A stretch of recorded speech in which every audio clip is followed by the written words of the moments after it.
నమస్కారం ఫ్రెండ్స్, నా యూట్యూబ్ ఛానల్కు సుస్వాగతం. ఈరోజు మీరు చూస్తున్నారు చూడండి, ఇది వచ్చేసి రాజా దినకర్ కేల్కర్ మ్యూజియం అని. ఇది పూణేలో వస్తుందన్నమాట.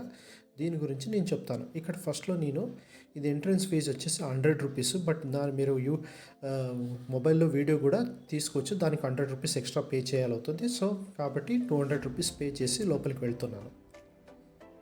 ఇది రాజా దినకర్ కేల్కర్ మ్యూజియం అనేది మహారాష్ట్రలో పూణేలో ఉందన్నమాట.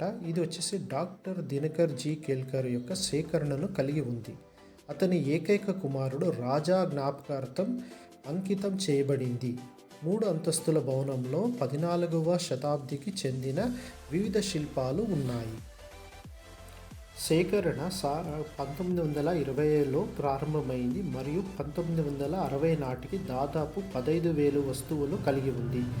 ఈ మ్యూజియం 1962లో స్థాపించబడింది మరియు డాక్టర్ కేల్కర్ తన సేకరణను 1975లో మహారాష్ట్ర ప్రభుత్వానికి విరాళంగా ఇచ్చాడు.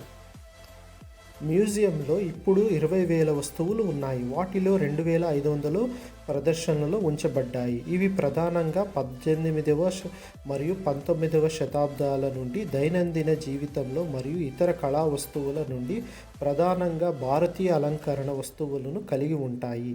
మ్యూజియం యొక్క సేకరణ పండిత్ అభిజిత్ జోషి యొక్క ప్రముఖ రచనలతో సహా ఆనాటి భారతీయ కళాకారుల నైపుణ్యాలను వర్ధిస్తుంది.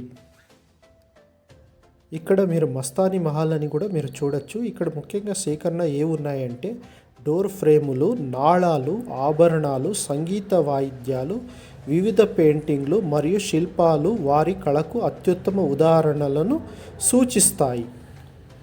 ఇలాగే మరెన్నో ఇన్ఫర్మేషన్ మీరు తెలుసుకోవాలి అనుకునేదైతే నా యూట్యూబ్ ఛానల్ సబ్స్క్రైబ్ చేసుకోండి. మరి ఇన్స్టాగ్రామ్ పేజీని ఫాలో అవ్వండి. ఇట్లు మీ హరీష్. ధన్యవాదములు.